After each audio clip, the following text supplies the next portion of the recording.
Welcome back to the Cash Kicks channel for expert sports analysis, the best team picks, total picks, and in-depth breakdowns based on previous performances. Stay ahead of the game with our winning insights. And for even more exclusive parlay picks, check out Channel and Membership. Orlando Magic versus San Antonio Spurs. The Frostbank Center sets the stage for a compelling interconference battle as Orlando arrives at 25-22, 10-12 on the road, chasing ground in the Southeast Division. San Antonio stands tall at 32-15, 16-6 at home, sitting atop the Southwest and firmly planted near the top of the Western Conference race. The Spurs already own a 1-0 edge in the season series and enter with a 62.2% projected edge, reinforcing what their record suggests. They've been the steadier force. For Orlando, this is a statement opportunity. For San Antonio, it's about protecting home court and tightening their grip on the West. Season numbers reveal two teams built on balance, but with different pressure points. The Spurs average 117.2 points per game to Orlando's 115.7, while allowing just 112.1 compared to the Magic's 115.7 points against. San Antonio shoots 47% from the field, slightly ahead of Orlando's 46%, and both teams move the ball well. 26.0 assists per game for the Spurs, 26.4 for the Magic. On the glass, San Antonio holds the edge at 46.3 rebounds per game to Orlando's 44.0. Defensively, Orlando generates more steals, 8.3 to 7.7, and blocks, 5.1 to 4.9. But San Antonio's rim protection is anchored by elite individual presence. Orlando leans heavily on Paolo Banchero, who averages 21.8 points, 8.8 rebounds, and 4.9 assists while shooting 46.2% from the floor. Franz Wagner contributes 22.2 points on 48.2% shooting, adding 5.1 assists and efficient scoring across levels. The Magic hit 36 to 38% from three among their top perimeter threats and shoot above 76% from the line as a team core. Defensively, their length shows up in deflections and shot contests, but consistency remains the question. San Antonio's identity begins with Victor Wembanyama, 24.3 points, 11.2 rebounds, and 2.7 blocks per game on 50.6% shooting. He stretches the floor at 37% from three and hits 83% at the line, a rare two-way weapon. Stephon Castle adds 16.6 points and 7.0 assists, controlling tempo, while De'Aaron Fox provides 20.2 points and 6.0 assists with downhill speed. The Spurs' 34.9 defensive rebounds per game and disciplined half-court sets underline their structure.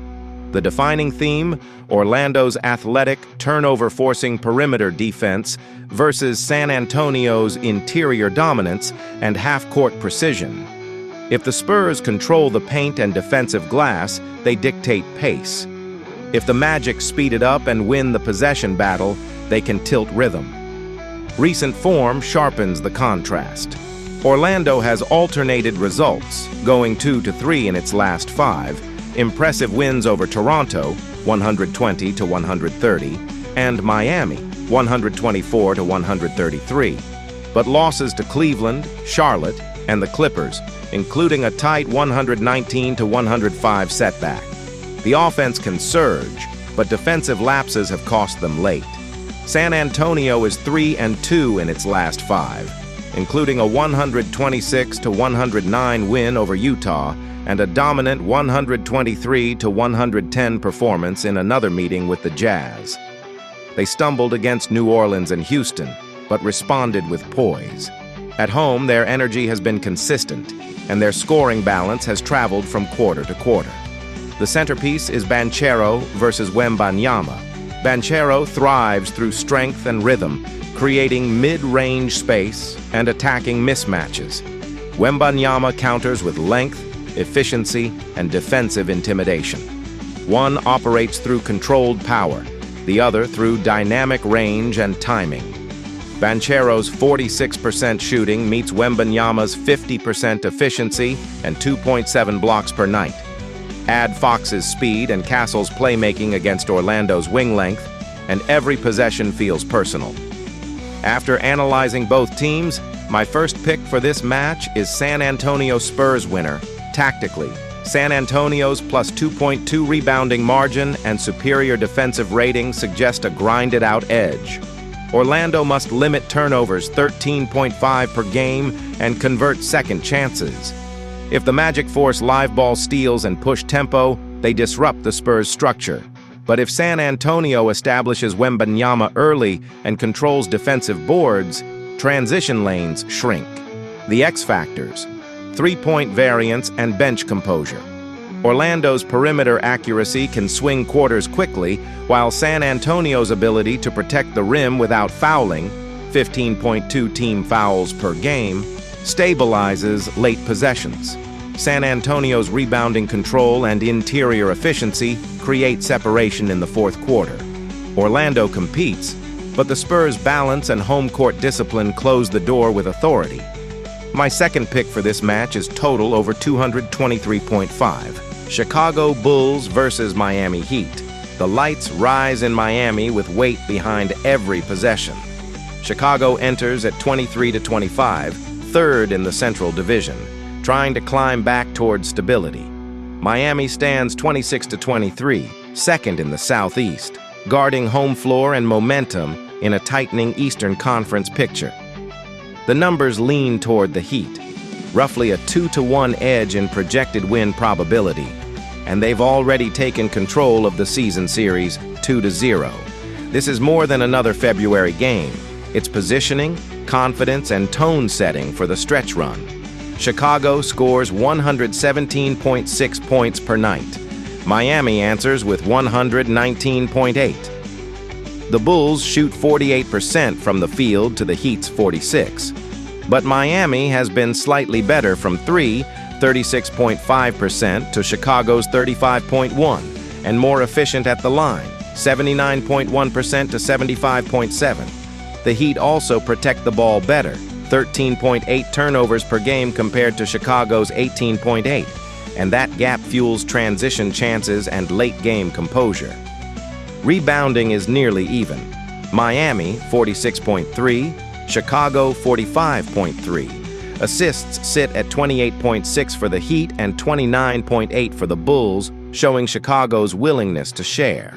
Defensively, Miami creates more disruption with 9.0 steals per game, while Chicago brings superior rim resistance at 4.9 blocks. Josh Giddey drives Chicago's offense at 18.6 points and 8.8 assists per game, shooting 46% overall and 36.6% from three. Nikola Vucevic anchors the interior with 17.0 points and 9.1 rebounds on 50.6% shooting. Kobe White matches Giddey's 18.6 points and stretches the floor at 36.1% from deep.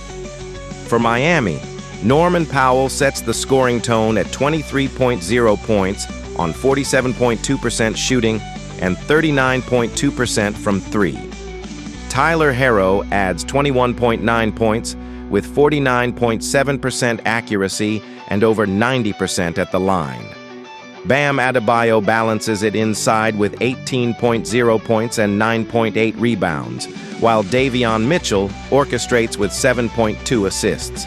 The defining theme is ball security versus ball movement. Chicago moves it, Miami takes it. Recent form sharpens the stakes. The Bulls have dropped 3 of their last 5, including losses to Miami, Indiana, and Los Angeles, though they've scored 120 or more in 3 of those games. The Heat are 3-2 over the same stretch, fresh off a statement 116-113 road win in Chicago. They've also posted a 147-116 explosion against Utah, proof of their offensive ceiling. Miami's rhythm is steadier. Chicago's is volatile. Electric one night, porous the next. The centerpiece is Giddey versus Powell. Giddey's game is tempo and vision. probing the lane, spraying to shooters, dictating pace. He averages 8.6 rebounds and nearly 9 assists, a walking mismatch at guard size. Powell counters with direct pressure, downhill drives, quick trigger threes, and efficient scoring inside the arc at 53.6% on twos. Herro's shooting gravity adds another layer, while Vucevic and Adebayo battle for interior control. It's orchestration versus ignition. After analyzing both teams, my first pick for this match is Miami Heat winner. Tactically, Miami's edge begins with turnover differential. Chicago's 18.8 giveaways per night feed a Heat team that thrives on steals and quick conversion. If the Bulls can protect the ball and leverage their slight assist advantage, they can control tempo and keep Miami's transition attack in check. On the glass, it's a push, but Adebayo's mobility gives Miami more switching flexibility defensively. Chicago's rim protection can bother drivers, yet Miami's perimeter spacing forces rotations and opens driving seams. Bench impact and late-game execution tilt toward Miami. Better free throw shooting, fewer turnovers, and home energy at the Kaseya Center strengthen their closing profile. Chicago's X factor is three-point efficiency. If White and Giddey combine for high-volume accuracy, it shifts the geometry of the floor.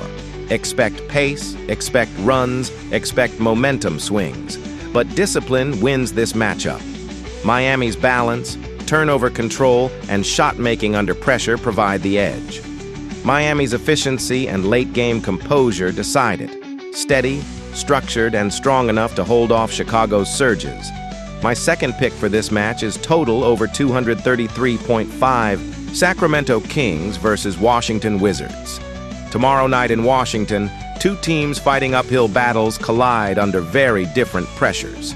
Sacramento arrives at 12-38, sitting 15th in the Western Conference and buried in the Pacific Division at 12-38 overall, riding an 8-game slide. Washington stands at 12-35, 14th in the East, and trying to defend home floor at Capital One Arena. The numbers give Sacramento a 61.1% edge in win probability, a narrow statistical nod in what is ultimately a pride game between teams searching for traction. The Kings dropped the first meeting 128-115 and now return looking to flip the script. For Sacramento, it's about halting a spiral.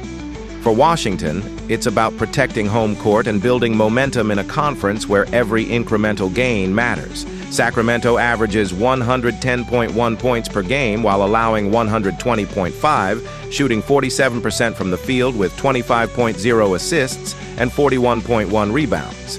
They generate 8.2 steals and 4.5 blocks, but turn it over 14.0 times per night. Washington scores 112.2 per game, gives up 122.7, shoots 46%, hands out 25.3 assists, grabs 44.0 rebounds, forces 7.7 steals, and protects the rim with 6.1 blocks while committing 15.2 turnovers. Both defenses bend and often break, making efficiency and composure central themes. For Sacramento, Zach LaVine leads with 19.3 points on 48.2% shooting, hitting 39.5% from 3 and 87% at the line. Russell Westbrook contributes 15.4 points and 6.7 assists, while Domantas Sabonis anchors the interior with 15.4 points and 11.2 rebounds on 54.2% efficiency. Keegan Murray and DeMar DeRozan add secondary scoring punch, but the Kings' challenge is consistency and late-game control. Washington counters with C.J. McCollum at 18.8 points per game, shooting 45.4% overall and 39.3% from deep. Alex Sarr brings 17.6 points, 7.7 rebounds, and 2.1 blocks, offering two-way presence. Keyshawn George supplies 15.7 points and 5.1 assists, while Trey Johnson adds 12.9 per game. The Wizards' 44 rebounds per night and 6.1 blocks speak to size and rim deterrence, a defensive backbone that can disrupt Sacramento's interior flow. Recent form tells a familiar story. Sacramento has dropped 5 straight.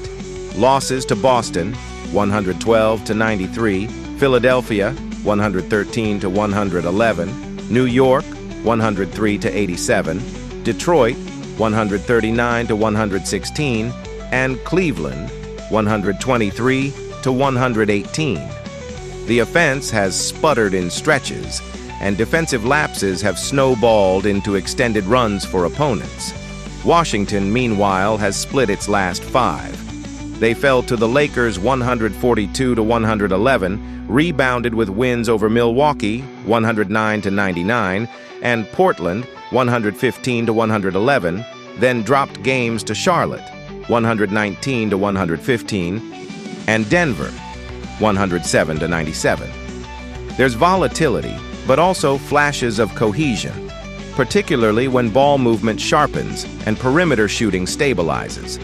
The centerpiece duel, Levine versus McCollum. Levine is precision and efficiency, nearly 40% from deep, elite at the stripe.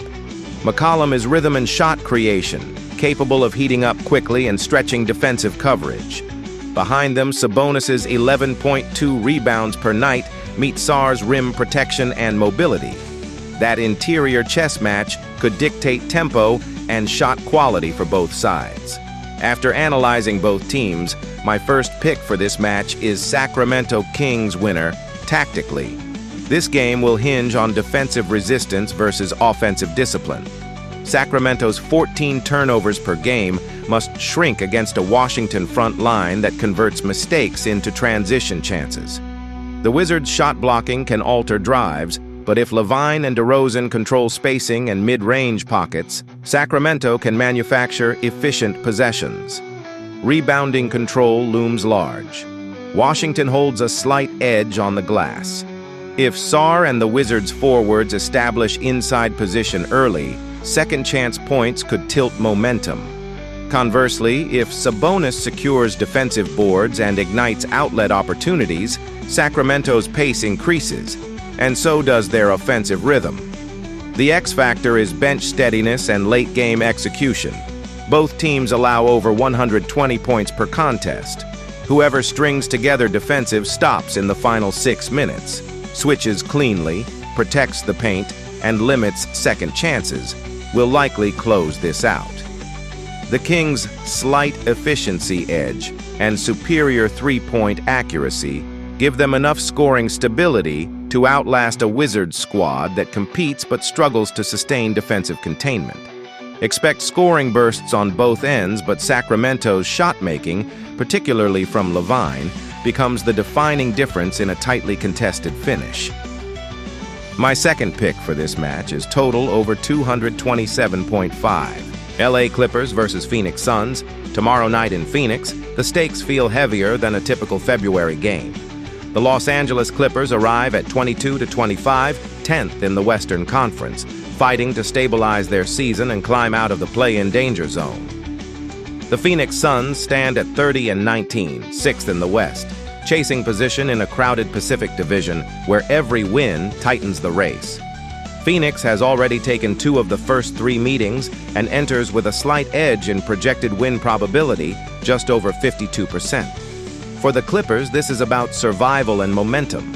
For the Suns, it's about control and separation.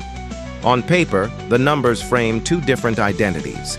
Los Angeles scores 112.6 points per game and shoots 48% from the field, holding opponents to 113.0. Phoenix averages 114.2 points on 46% shooting and allows 111.3.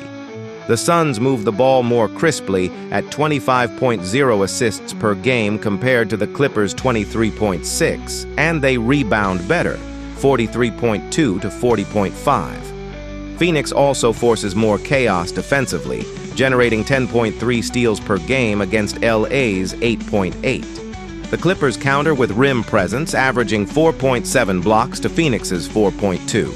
Individually, Kawhi Leonard anchors Los Angeles with 27.7 points per game on 49.6% shooting, including 39.5% from 3 and 93.6% at the line. James Harden adds 25.4 points and 8.1 assists, orchestrating the half court with 41.9% from the field and 34.7% from deep. Ivica Zubac provides interior balance at 14.6 points and 10.8 rebounds while shooting 60%. For Phoenix, Devin Booker leads with 25.4 points and 6.2 assists, hitting 45.6% overall and 31.3% from three, while converting 86.4% at the stripe. Dillon Brooks contributes 21.1 points, and Mark Williams patrols the paint with 12.1 points, 8.1 rebounds, and 1.0 block on 65.6% shooting. This becomes a strength versus strength contest. Phoenix's ball movement and perimeter activity against Los Angeles's efficiency through stars and interior defense. Recent form sharpens the contrast. The Clippers have dropped 3 of their last 5, including a 122-109 loss to Denver and a 138-110 defeat in Chicago. Their wins over Utah and Brooklyn showed offensive flow, but defensive lapses have widened margins in losses. Phoenix, meanwhile, has won 3 of its last 5, including a 126-113 win over Cleveland and a 114-96 victory over Detroit. Even in defeat, like a narrow 111-102 loss to Miami, the Suns have remained competitive, reflecting steadier late-game execution and defensive resistance. The centerpiece is Leonard versus Booker. Leonard's game is surgical. Mid-range mastery, physical defense, and elite free-throw precision. He adds 6.1 rebounds and 3.5 assists, and defensively contributes 2.1 steals. Booker operates with rhythm and volume, balancing 6.2 assists with shot creation at all 3 levels. While his three-point percentage sits at 31.3%, his ability to control tempo and close quarters is pivotal, especially at home. Harden's playmaking against Phoenix's perimeter defenders adds a secondary duel that could tilt the flow. After analyzing both teams, my first pick for this match is Phoenix Suns winner tactically. Watch the glass and transition. Phoenix's rebounding edge and steal rate fuel extra possessions. If the Suns turn live ball turnovers into quick points, the Clippers will struggle to dictate pace.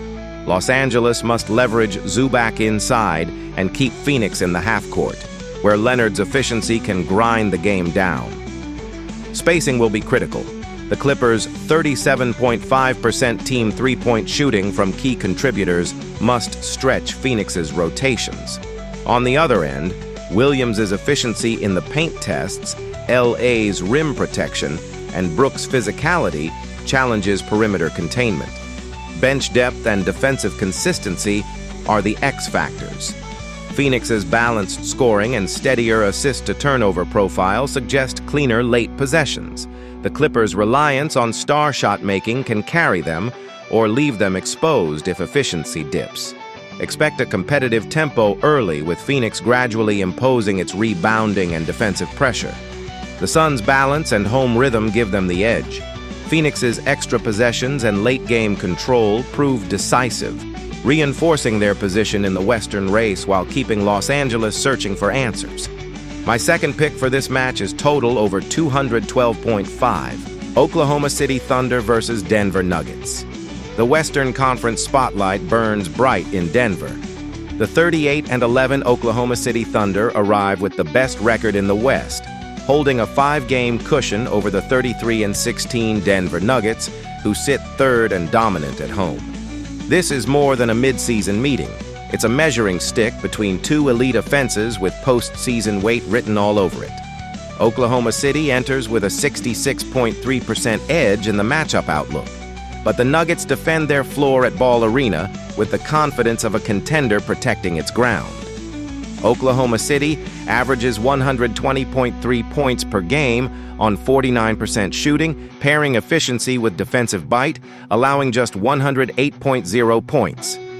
Denver scores 120.1 per night on an even sharper 50% from the field, but concedes 115.6. The Thunder move the ball for 25.5 assists per game and dominate passing lanes with 9.8 steals and 5.9 blocks.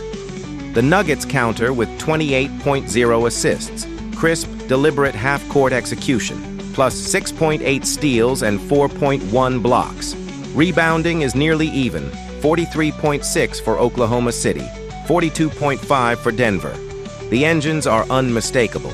Shai Gilgeous-Alexander pours in 32.0 points with 6.2 assists, shooting 55.6% overall, 39.0% from three, and 89.4% at the line. Chet Holmgren adds 17.8 points, 8.6 boards, and 2.0 blocks on 57.1% shooting, anchoring a rangy interior defense.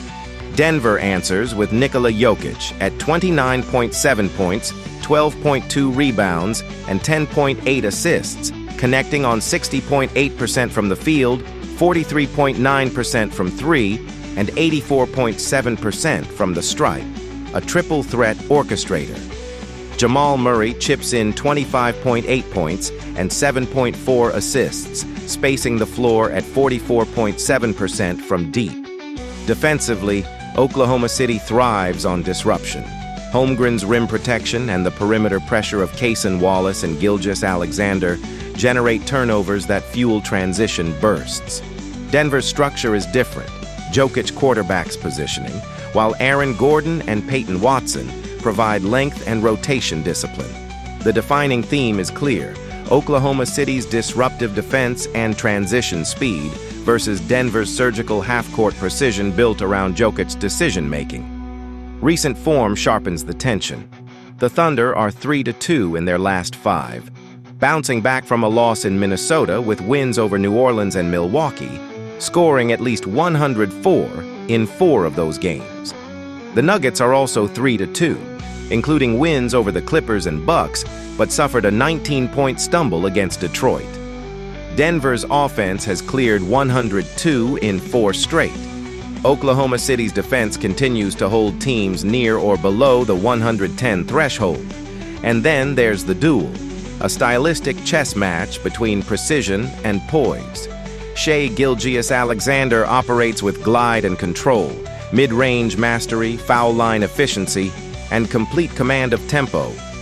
He changes speeds like a veteran point guard, slithers into tight windows, and lives in that in-between space where defenders feel close but never quite close enough.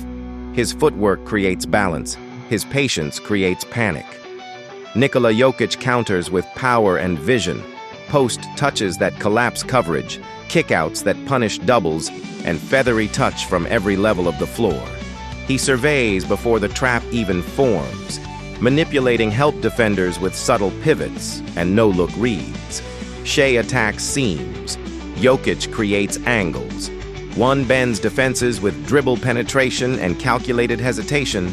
The other dissects them with anticipation and orchestration. It's rhythm versus structure, improvisation versus architecture, and neither yields easily. After analyzing both teams, my first pick for this match is Oklahoma City Thunder winner. Tactically, watch the glass and the turnover column. If Oklahoma City's 9.8 steals turn into easy points, the pace tilts their way.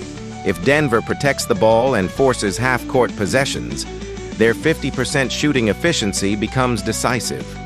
Bench production and late-game execution loom large. Murray's shot-making against the Thunder's perimeter containment could swing closing minutes. Expect pace early, adjustments late. Oklahoma City's defensive pressure will generate runs, but Denver's experience and home-court rhythm stabilize the middle stretches. In a game defined by efficiency and execution, the edge goes to the team that dictates tempo. Denver's half-court precision and Jokic's control in closing possessions prove just enough in a heavyweight Western showdown. My second pick for this match is total over 226.5.